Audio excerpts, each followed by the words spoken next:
નમસ્કાર ખેડૂત મિત્રો, સ્વાગત છે તમારું આપણી ચેનલ ખેડૂતોની બજાર એટલે કે એગ્રી બજારમાં, જ્યાં તમને મળશે રોજે રોજના તાજા અને સાચા કપાસના ભાવ।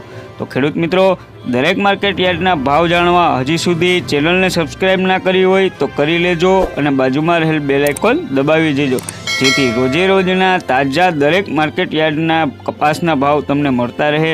તો ખેડૂત મિત્રો, જાણીએ આજના તાજા કપાસ।